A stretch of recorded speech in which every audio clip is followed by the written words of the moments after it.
What is going on, TCU Horned Frog friends? Welcome back to the Purple Rain podcast. I am your host, as usual, Michael Pivia, joined by me, as always, Adriana Arojo.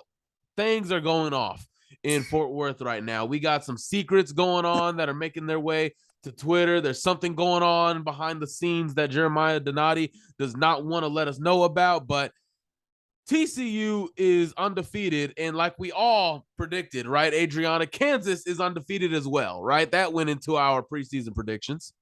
Yes, of course. I definitely predicted that because they're such a football school, of course, notorious for that.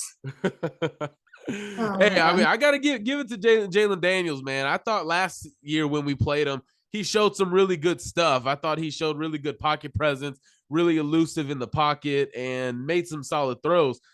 And man, I don't know why. Like, I'm not sure if we're supposed to be happy or hate the fact that Kansas is undefeated, but I'm happy for them. Am I the only one that shares that? No, I'm happy for them too. And it's like such a weird feeling, I guess. But it's kind of cool to see another like big contender pop up in the Big 12 and kind of have this shift happen. But it's cool and there's definitely some excitement and especially with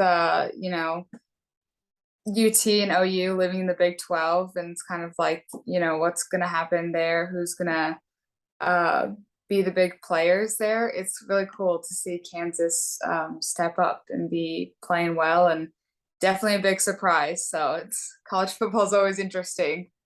Yeah, like I said, like everyone predicted, Kansas would be at the top of the conference right now. But we're gonna get to Kansas here later on the show. We got to talk about what happened in Fort Worth, the drubbing that was TCU versus OU. That TCU's owed Oklahoma. I feel like quite a few times in the past, Oklahoma got away with one from TCU.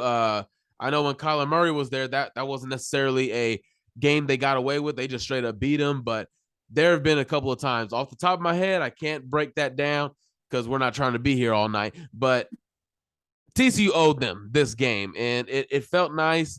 You were at the stadium. You were Yeah. there. Okay. I want to get your perspective on what the atmosphere was like because I was surprised, honestly, at how the attendance turned out. 49,000 strong in Fort Worth. Yeah, it was awesome. I mean, the energy was electric. It was actually family weekend, parents weekend there. So there was, a lot of people in town for the game, but in general too, I thought there would be more, I'm not gonna lie, OU fans because there are a relatively decent amount of them that live, in the DFW area, but there was just so many people there. The stands were full. It was just completely packed. I was saying earlier, like just walking from one section to another, it took me like, I don't even know, maybe like 7 minutes just to get from one section to another because it was so full and there were so many people, walking, getting concessions, going to the bathroom during halftime. But it was awesome and the energy was great. Obviously, there were some bad calls, but because there were so many people there, it was so much fun just to hear the crowd and I think it just added to that intensity and that excitement. But there was a great home presence, and I think the last time they said that there was this many people or more than was that 2009 Utah game, I believe. Think so. I Um, think they mentioned something about 2007, 2009, something like that. Yeah, I think it was 2009. I think there was like 50,000, I believe. And I was actually at that game too with like my dad. And I remember that one also being, just same thing, same kind of energy, definitely more hype that year. That was, I believe, like Andy Dalton. But this one was just incredible to see how many people were there.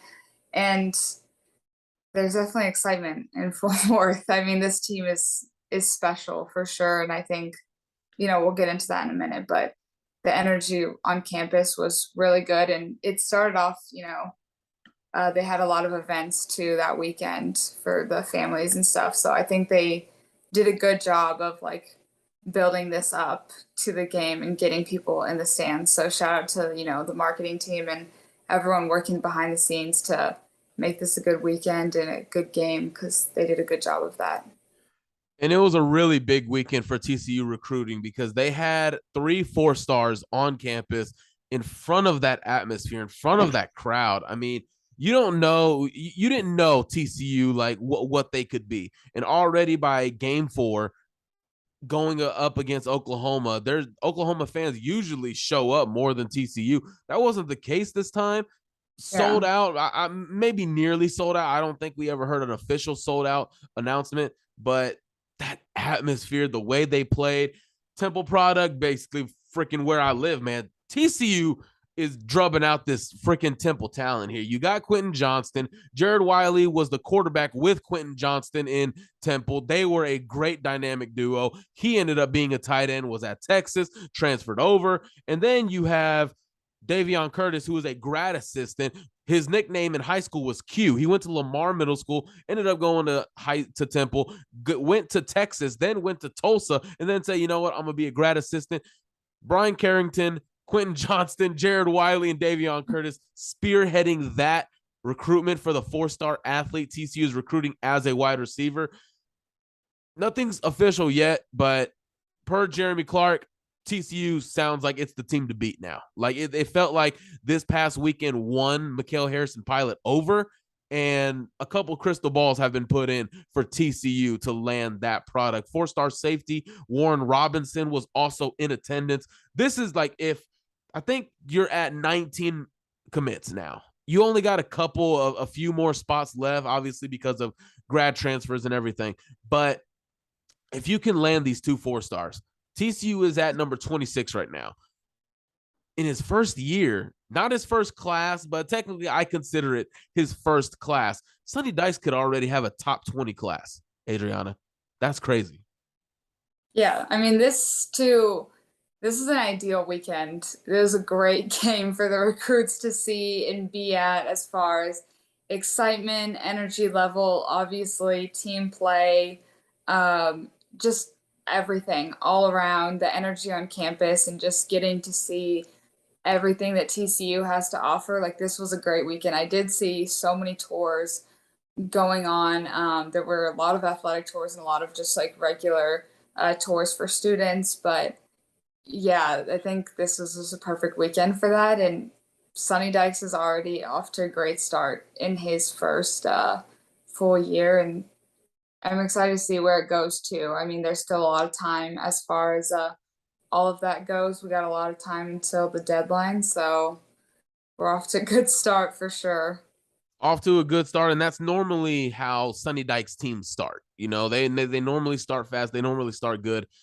To go from SMU up to the Power Five and go to TCU, you know, TCU hasn't necessarily been the draw it's normally been for like the last 4 years. They haven't been there, but the fact that he comes in and you're already ranked, AP rankings, you know, like who cares about them nowadays? A lot of people do. But when college football playoff rankings start, that's when everybody starts to, oh, who cares about AP rankings? Even though I was crying about it for 8 straight weeks. So, everything around, I mean, you know, I know you mentioned the energy around the football program is big. Energy around TCU athletics is big in general. I mean, you're already got this football season. You already have basketball season, the most anticipated basketball season in all of TCU history. Women's TCU soccer is really good. Men's TCU soccer is really good. You got the baseball team that is really good. The rifle team that is really, I mean, shout out to Jeremiah Donati. That's all I got to say. Shout out to that man. You know, always got the blazer, rocking the pants, the shoes that don't necessarily match, in my opinion, but he's always rocking them. Shout out to that man, one of the better athletic directors coming up in the game. Now, getting back to TCU and Oklahoma, the defense is what I want to talk about first. The defense was just flying around everywhere. They played discipline outside of Jamoy Hodges' freaking targeting call on Dylan Gabriel. Prayers for Dylan Gabriel, by the way.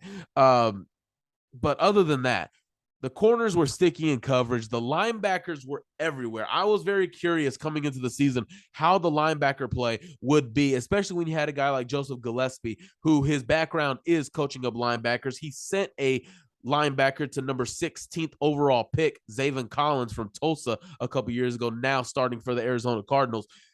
I was very curious at how that dynamic would happen.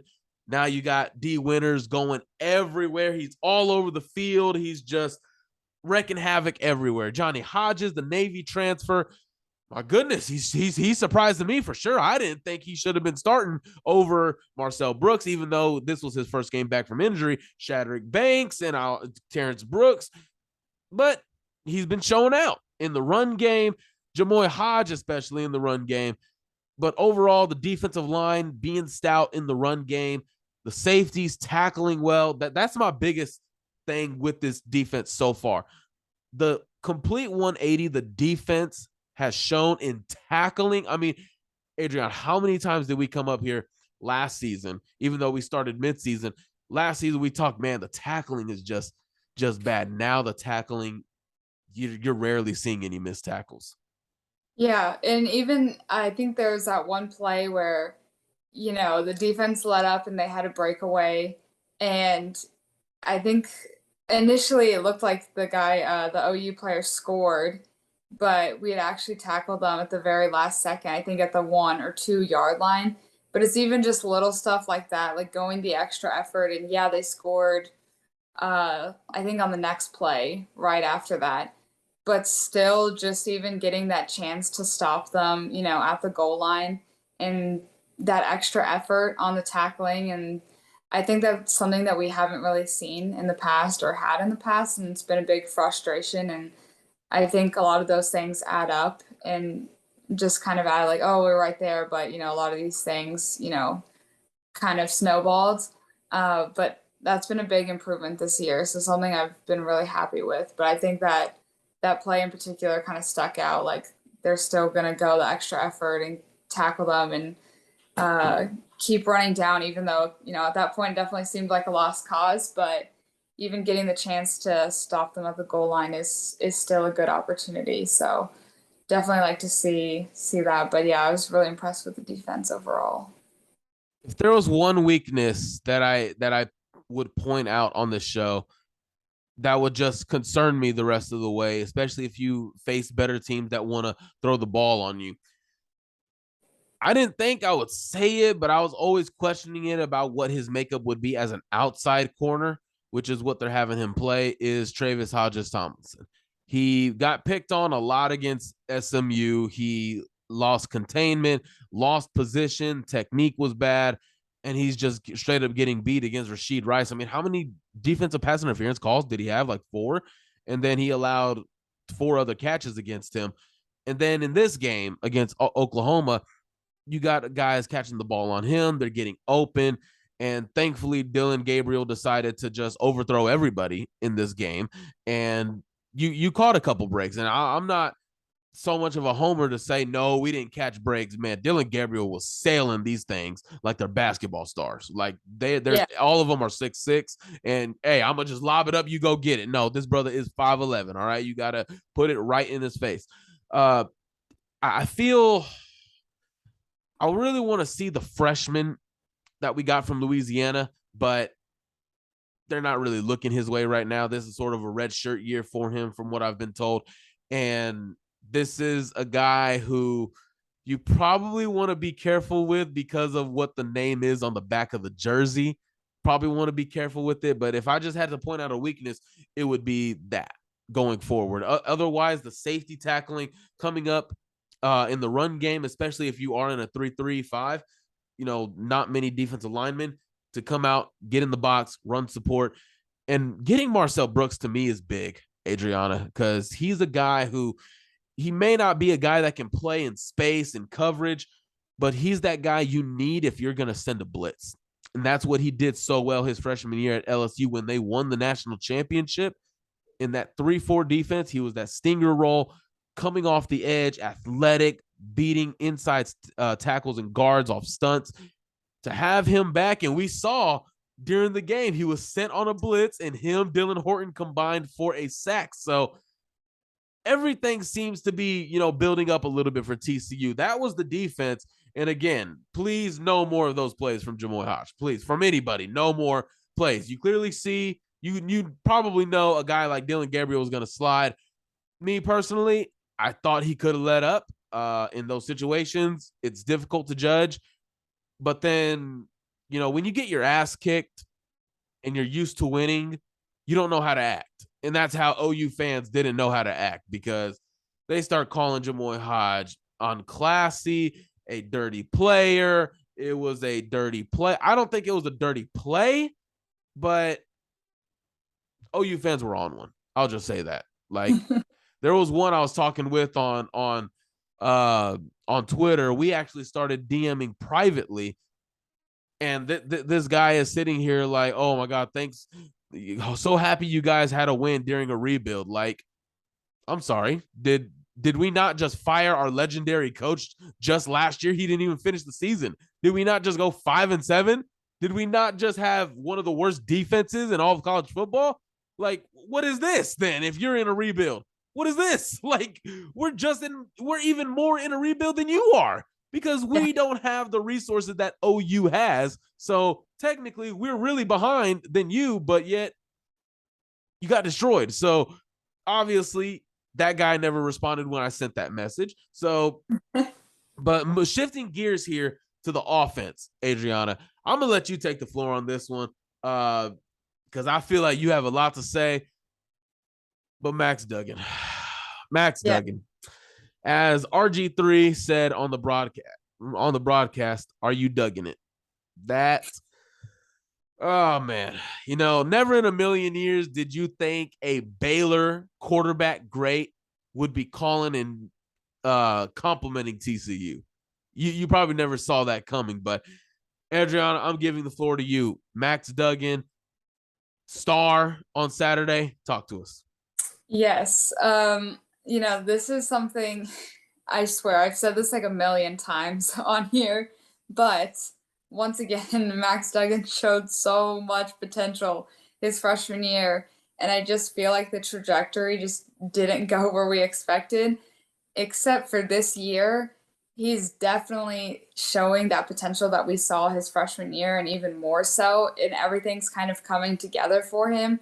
And being able to see that's so impressive, so cool. He was named National Quarterback of the Week this week. He had 418 yards of total offense, 5 touchdowns, 302 passing yards, like just incredible game. And one of the things that is so important in my opinion in like a football team is I just think your team lives and dies by the quarterback. And I feel like that's super obvious, but I think a lot of people kind of will be like, well, here, there.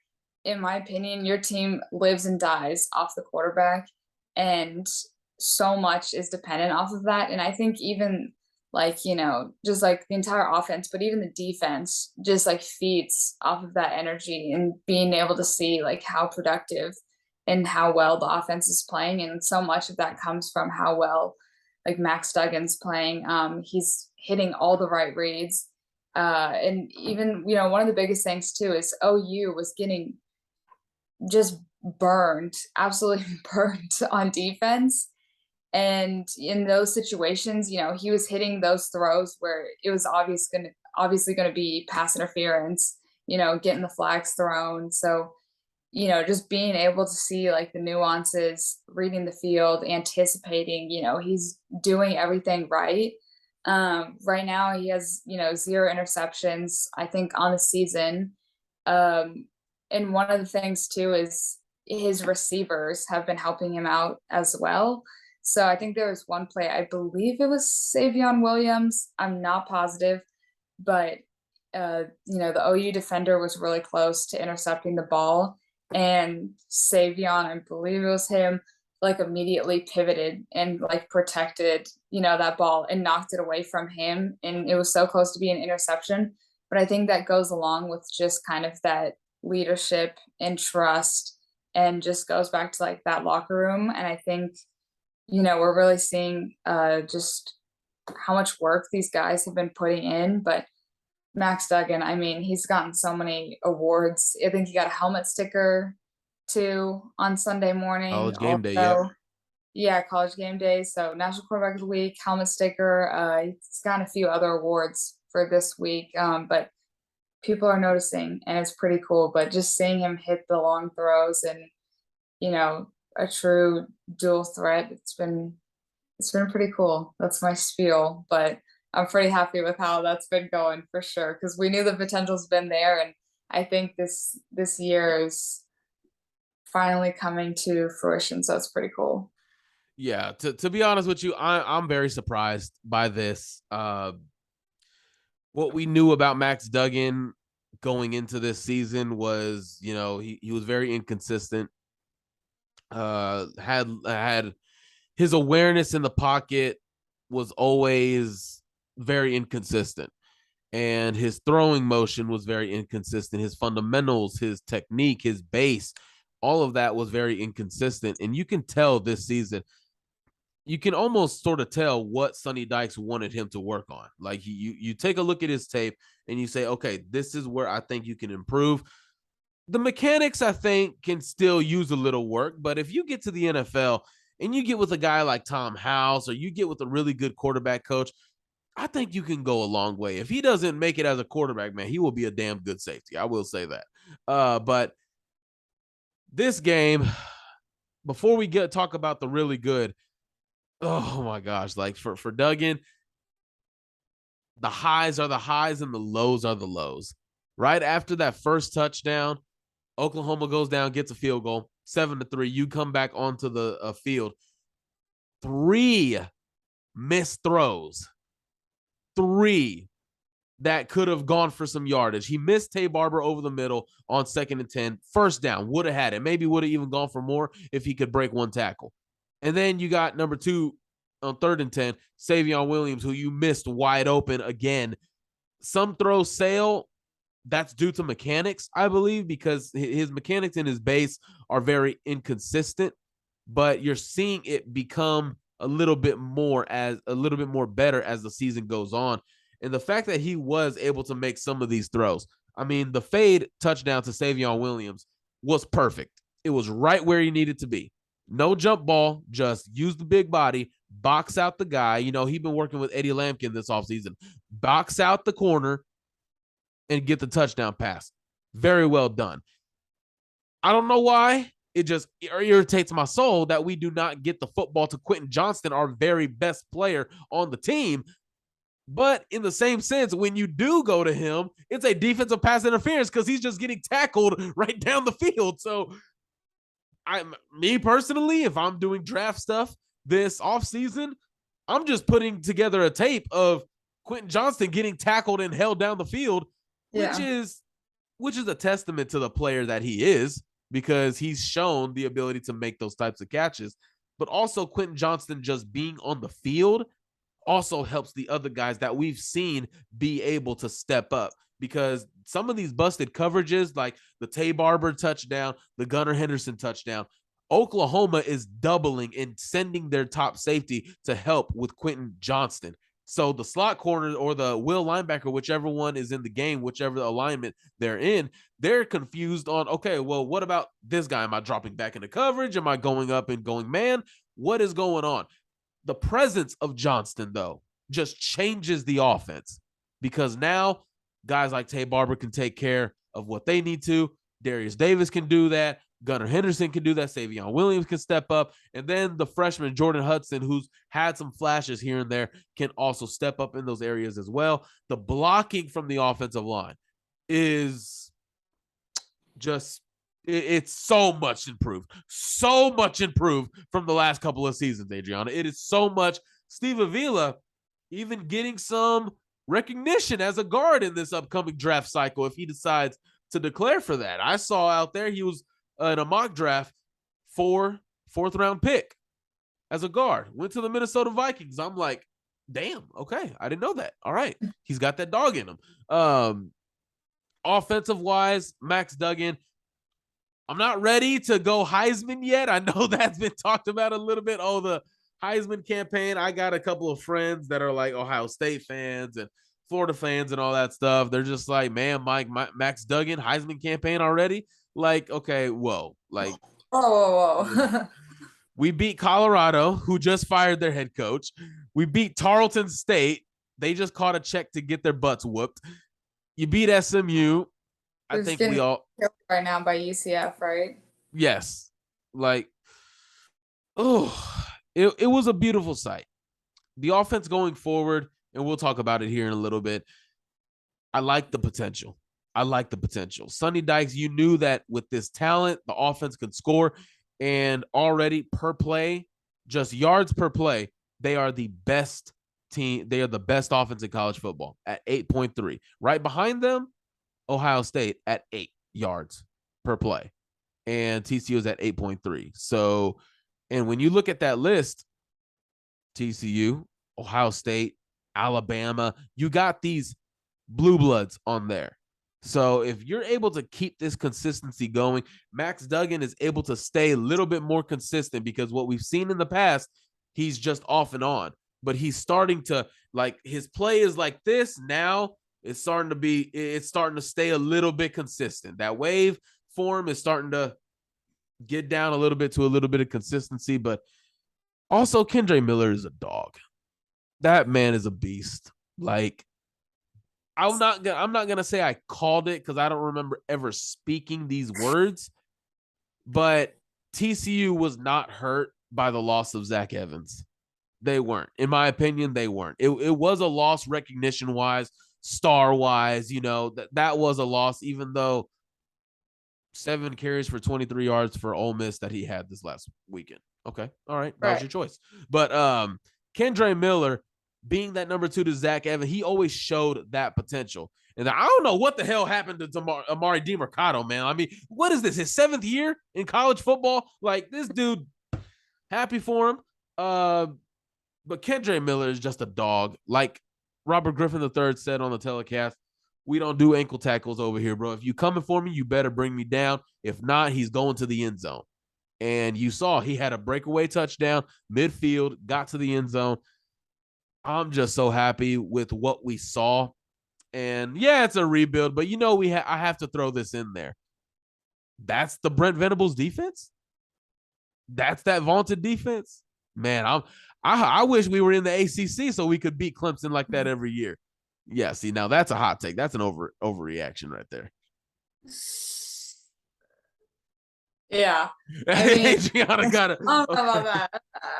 Adriana just like, oh, damn, sorry, guys. Like, but that was TCU destroying OU. They got into the rankings the AP poll this past, coming in at number 17. They were already receiving votes after the win over SMU, but obviously they loved what they saw against OU.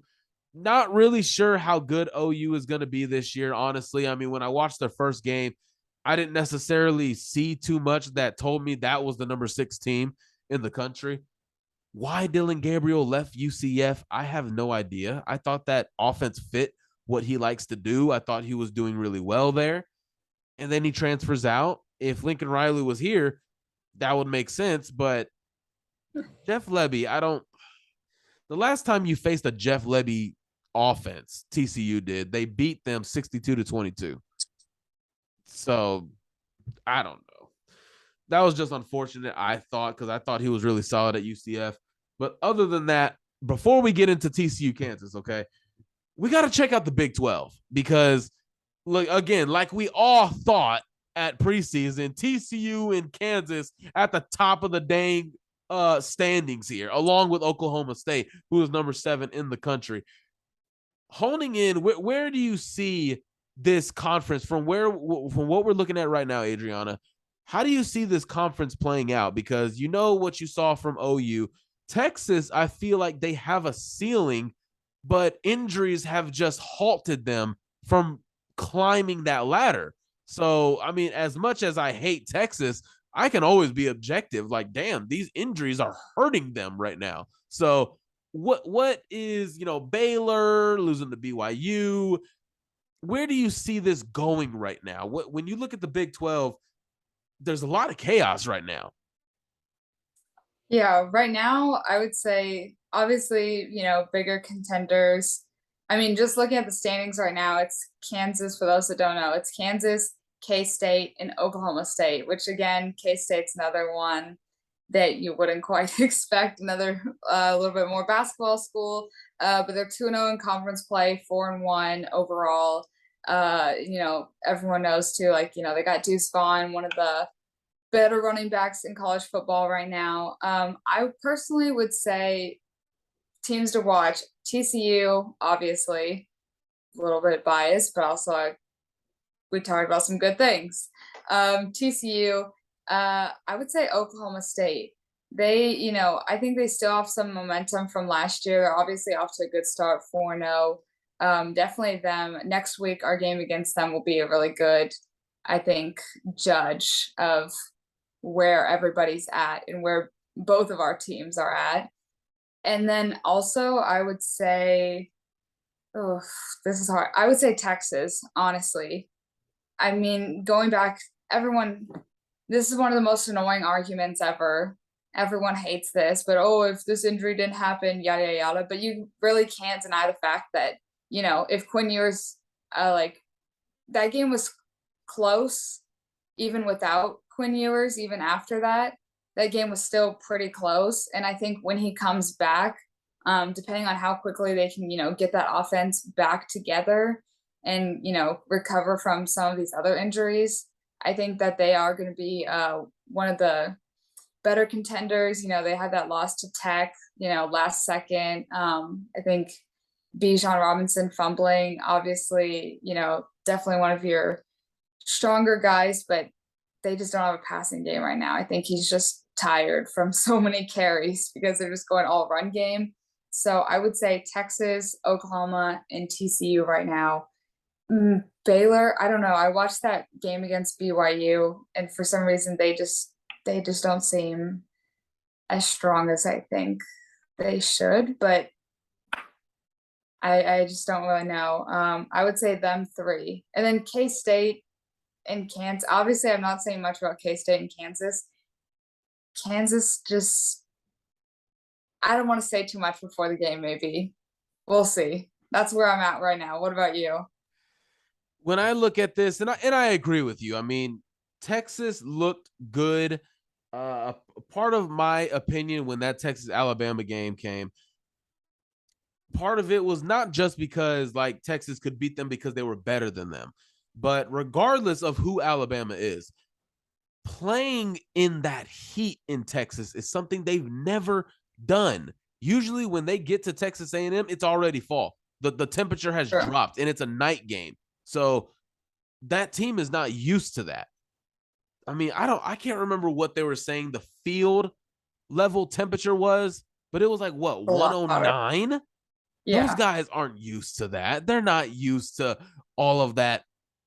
It just changes your performance. I can't specifically tell you. I'm not a medical doctor. I'm not a strength and fitness conditioning coach. It just changes it. And you could tell Alabama was flustered in that first half. For Texas, if they were to be a contender, they got to get the ball rolling. They got to get it rolling right now. I don't care if it's Hudson Card, Cheese Cards, or anything. I don't care. Somebody has to make plays at the quarterback position for Texas. They have to. If they're gonna be a player, they have to make some wins come up here going forward. Kansas State, Chris Kleiman, man, that's a solid coach. Came in from North Dakota State, obviously won all those national titles for them at the Division II. And he's got Kansas State playing well. This is how good Chris Kleiman is. He's got people convinced Adrian Martinez is a really good quarterback. That's how good he is. I mean, I'm over here watching just games for fun. I turn on Nebraska. This dude is throwing it right in front of the linebacker, in front of him, and the freaking receiver is down the field. Like, okay. But still, he's a very dual threat quarterback, good with his legs. I didn't know he had that, by the way. Nebraska didn't really necessarily unleash that. And then you got Oklahoma State. Solid all around defense, lost some talent there. And like you said with Baylor, I think losing Jalen Petrie was really big. He was their vet safety. He was the guy that got the play calls in. He set everybody up, really good communicator. You can even tell he's balling out in Houston right now. Losing him was big for that defense. I didn't know how big the impact was going to be on the defense, but you could tell guys are still trying to figure out, okay, who's this leader on the defense, calling plays, getting everybody in the secondary into position. But still Baylor. Still Baylor. They're still a solid team. And then Texas Tech, I got mad love for Joey McGuire, man. He loves football. He's passionate, but I think after you get over the honeymoon phase and you pull back the shades and you really look at what the product is, a hot take here. I don't think Joey McGuire is going to be at Texas Tech for long. That's just my opinion. I just don't see it. When I turn on the tape, when I turn it on and I'm watching Texas Tech, Texas, I'm watching Texas Tech, Kansas State. I'm just not seeing it. I'm seeing a team that could be 6-6. I'm seeing a team that could be 7-5. But and it's his first year, right? It's his first year. I could be dead wrong about this. It's his first year, and this is why we're talking about it for this year.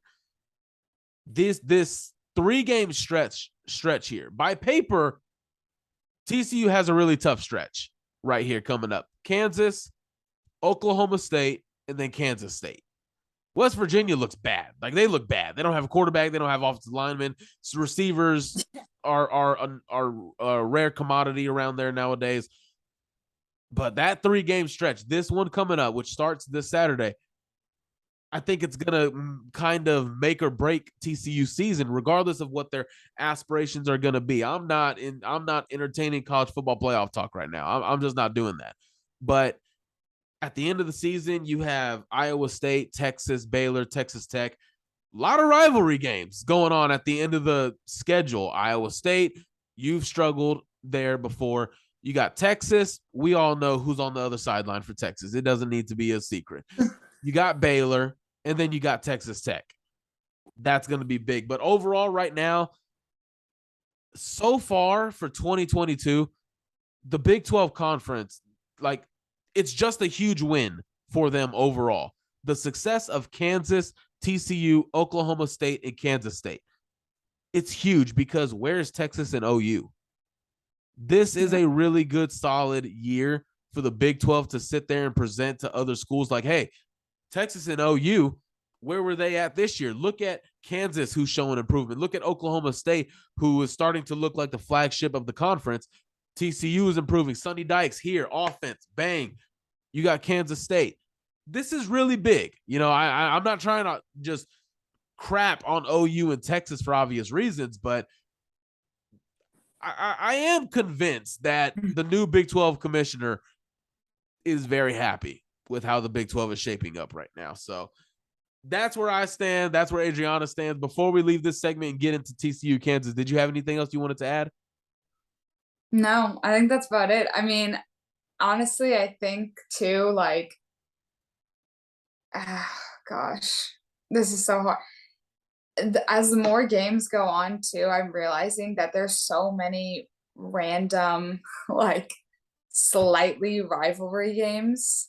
Also, it's like either one side considers it a rivalry or the other, which, like, that's pretty common. But I don't know. It's just pretty interesting to look at. Yeah, definitely the next 3 game is going to be the next 3 game stretch for us will really determine, like, how I think good we are, or help us give us a better gauge of where we're at and where the conference is at. But yeah, I think too, like, so many of these games, like, either the place is hard to play, or, there's history with 2 teams within the conference, et cetera, et cetera. There's, like, all these other factors to consider, which is always fun, but also makes it more difficult to gauge, like, where teams are actually at, just because you got to think about these other things too. But that makes it fun also. So Yeah, and I think we know where this team has to go, in our opinion. From what we've seen, I see the talent is there, but TCU is going to go as Max Duggan goes. That's how it's going to be. Like, you could have these weapons, you could have the offensive line, and Adriana, you know this. If the quarterback play is just not there, what does all that talent mean? Doesn't mean yeah, much. So let's jump right into TCU and Kansas. Again, like we all predicted, ranked versus ranked, unbeaten, battle of unbeaten's matchup. We all predicted, right? College game day will be there in Lawrence, Kansas. First time ever. And I mentioned it at the top of the show. Or maybe it wasn't off the top of the show. Maybe it was before we started recording. I'm really happy for Kansas. Like, I have no bad blood towards Kansas. Like, this is huge for their university, for their football program, for their fans, their students, everything about Kansas University. This is big. I don't know where they're going to set up shop. I have no idea where, but College Game Day coming to Lawrence, like, I can't help but be excited for Kansas fans. I'm excited for that. And I was very shocked that College Game Day chose this game to headline. Yeah, especially, I don't know, it's kind of crazy thinking about like the beginning of this year. Like, who would have thought that they'd be going to Kansas and TCU over Red River, OU, Texas at the state fair, when, those two games are happening at the same time. So, really cool stuff. I think they said that they're doing it. I don't know. I guess they have like a hill near the stadium outside. I don't really know the landscape of the campus at I all, did. but I saw some kind of flyer. I don't know, some on a hill. I don't know, but that's gonna be really cool. I'm also really excited for them, and it seems like a just a good opportunity. I think they have like 19, 20,000 students. So I'm interested to see. It's like an 11 o'clock kickoff. I'm interested to see how many people show up, and I think there's gonna be first time, at Kansas, and they're undefeated and they're 5-0. Like, I think the turnout's going to be really cool, and the energy at the game should be interesting. But it does make me a little bit nervous too about the environment that TCU is walking into. But teams either thrive, they either sink or swim in that kind of pressure and those kinds of environments. So it'll be interesting. It'll be a good test for TCU and Kansas too, to see if they, how they do under this kind of hype and this energy. But I'm excited. Game day's fun. I know Heim Barbecue said that they're doing game day. They're going to be open at 8 a.m. and have game day on, have some breakfast tacos. Sounds like an ideal Saturday morning. So I know I saw that at their, I think, like river location. So might have to stop by. Sounds Yeah, pretty shout out to head coach Lance Leipold, man. He has really turned that program around, and shout out him barbecue. Like, okay, plug on the show. We'll send you an invoice. But I think Kansas, how their fans come for basketball. Are they gonna bring that same energy? Are they gonna bring it? That's a legit question, because you see other basketball schools, their football programs really aren't. I mean, Duke. I mean, when was the last time Duke was good? Kentucky, though, Kentucky football program gets going. You saw that one year where they were like number 4 in the country. They were battling Georgia. That game was huge. The environment was crazy. And I believe it was the year they had Josh Allen as their star defensive end. So how is the turnout going to be? TCU has lost here before. TCU has struggled against Kansas. They've struggled. There's some outlier games, I think, but what history tells us since entering the Big 12, TCU has struggled against Kansas and they have struggled in Lawrence. Now, that was that regime. Here's a new regime. So what's your approach? How do you approach this game? Because we know what the mantra was with the other regime, win by 1 point. What's the regime saying now? I think that's also very important to look at. And then just really getting down to the game. Really, I don't think it's been real quick. Has the guest picker been announced yet for Kansas? I don't think so. I don't think they've done it yet. That's a good question. Dang, who's from Kansas that you could have as a guest picker? Like, can you?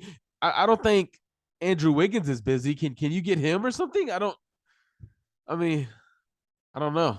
Oh, I'm trying to think. Yeah, I don't know. I feel like it would just, I don't know. I feel like there's someone Andrew we're definitely Wiggins or not thinking of, but Joel Embiid. Oh, what if Joel Embiid was the picker? That would be hype.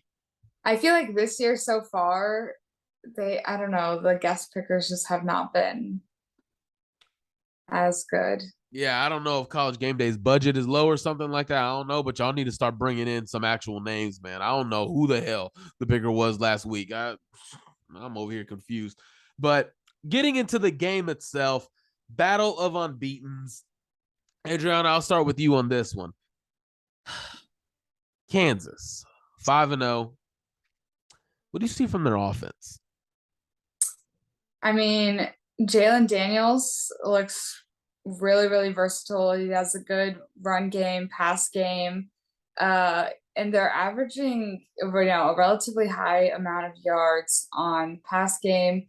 And I think just in general, though, like our defense is going to fare well against them, just based on our performance this past week and seeing how much they've developed across the season already from week 1 to week 4. But Jalen Daniels is definitely, he's the real deal for sure. But I think that seeing how much our, defense has been able to pressure quarterbacks and get in their space and, force them to make throws that, they wouldn't normally or give them less time is really going to affect him. And I don't think he's, had that kind of pressure in his face before or maybe to this extent. So it will be interesting to see how he reacts to that. But so far that they've been playing good. I will say like last week against Iowa State they won I think what like 11-14. So, it was a relatively low scoring game, a little bit of an outlier compared to their other 4 games. So that was definitely interesting to see too that Iowa State was able to get to them like that. Um, but there's a lot going on there. They definitely got a lot of weapons on offense, but even just like the OU game, I think seeing how well we were able to scout and kind of, obviously look at film and get ready for that game, we were able to exploit a lot of things there. So hopefully they'll be able to pick up on the same things, Luke Grimm, Lawrence Arnold, wide receivers. But that would be my biggest things right now on offense. Yeah, definitely. I still see a team working together, still building chemistry, still getting everything together. Neal, their leading rusher, 333 yards. Grimm, I believe 208 yards, I want to say. So, I mean, the offense is humming in general. They're averaging 41 points a game. Obviously, just put up 14 season low against Iowa State, and they're allowing 24 points. So, ooh, the defense for me, I'm worried about Kansas's defense more so than their offense because what they've shown is that they can attack you very many different ways. Their defensive front, they're showing a lot of stunts. They're showing a lot of creativity on how to get pressure on the quarterback. And I think that's what Kansas wants to hone in on every single week is how do we get to the quarterback and make life tough for him? Stunts, blitzes, disguised blitzes, fake blitzes, whatever the case may be. I think this game is going to come down to who wins the line of scrimmage in this game because I think offensive line, I'll take TCU's, but can you run the ball enough?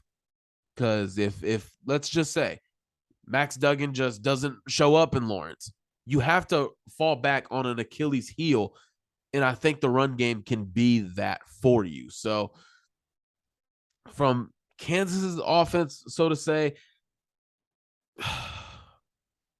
how am I trying to word this? I don't necessarily see what the box score is telling me. I think they're doing well. I think they are definitely improved. But 41 points a game, I'm not seeing it hold up in the Big 12. Or maybe I'm not even seeing it hold up in this game. I could be completely wrong. But me personally, I'm not seeing it hold up in this game. I think TCU's tougher on defense. I think they're better against the run.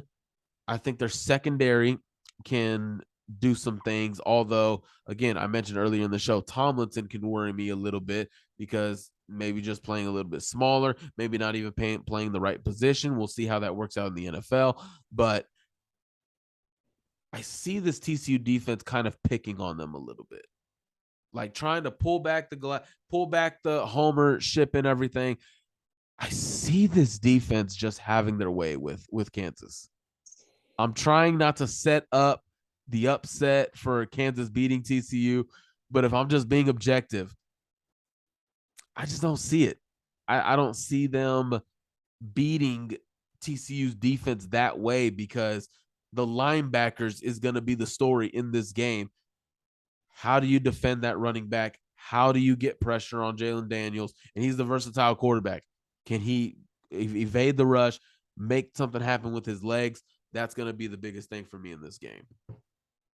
Yeah, and I agree. And it goes back to the same thing. It's just, I don't think that their offense has been tested in this way yet at this point in the season.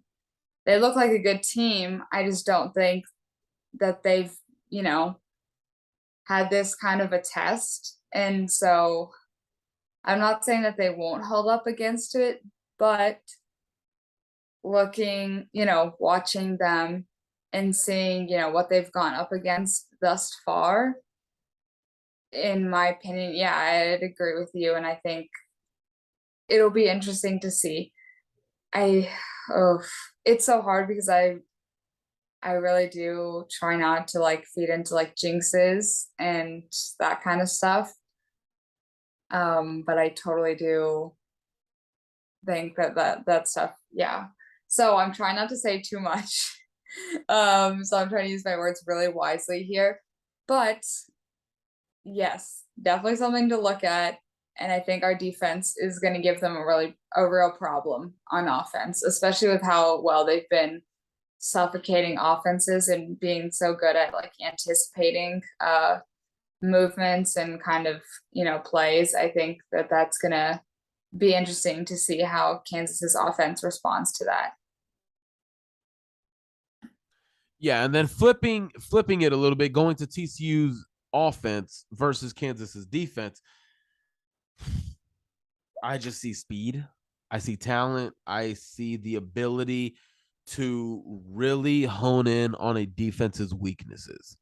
And I think Kansas's weakness is playing against speed.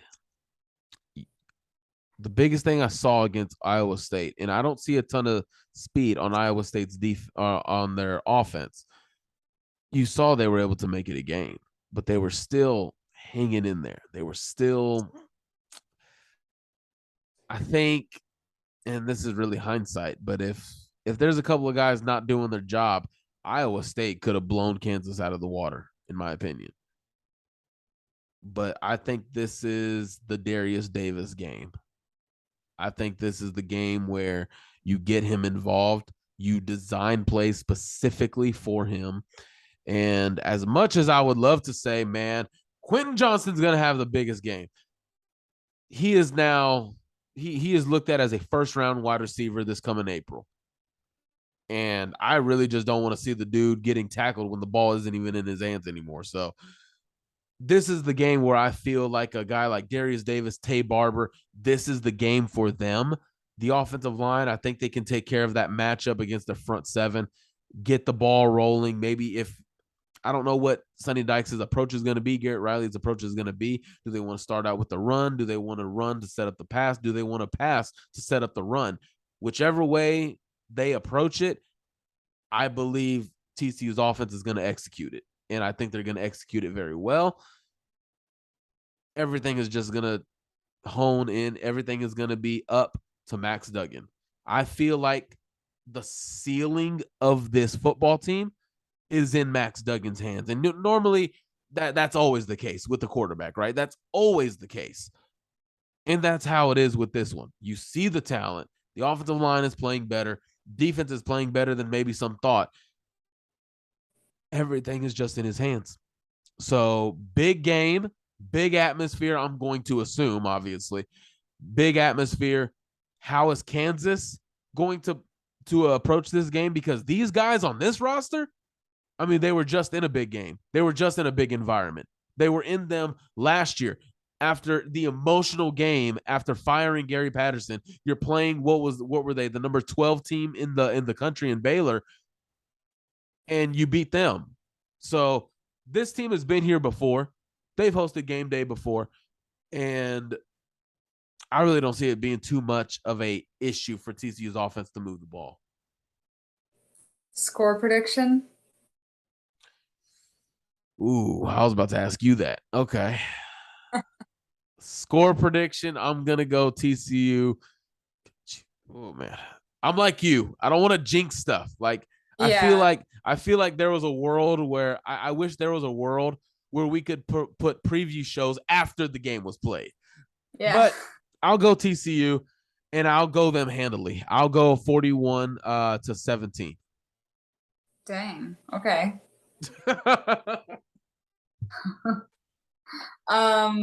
I would say I said like higher. So me and my friends, we did this like a little unfair, but me and my friends did this like a little bit earlier.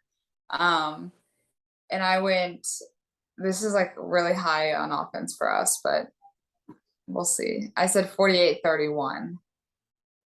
So we'll see what happens. 48 to 31. Okay, so A lot of offense going on. a A lot lot of offense going on. of prediction.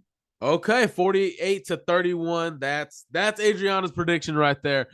It's going to be a big game, obviously 11 a.m. kickoff. So be there, be square, be awake, and make sure all the lawn work is done, all the freaking cleaning is done.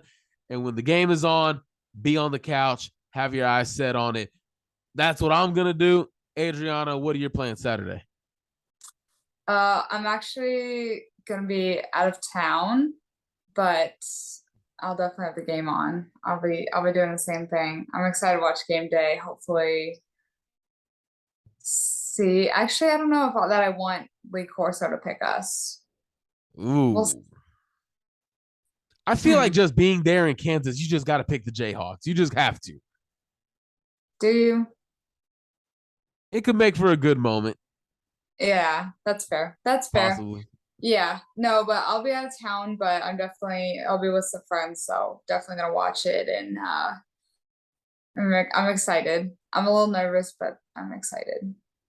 Excitement is all we feel here on the Purple Rain podcast, guys. If you're not already, make sure you're following on Twitter, subscribe to us on YouTube where you are watching this show, and we will be back with you guys next week to talk about this game and then talk about another big one against Oklahoma State coming up, especially a very important stretch that TCU is entering with Kansas, Oklahoma State, and Kansas State. So TCU, and that now is the time to buckle down. Don't get too high on expectations. Don't start feeling yourself. Got to keep getting better. Got to keep playing. So other than that, she is Adriana Arojo. I am Michael Pavia. Thank you for listening to this episode, and we will see you next week. Go Frogs.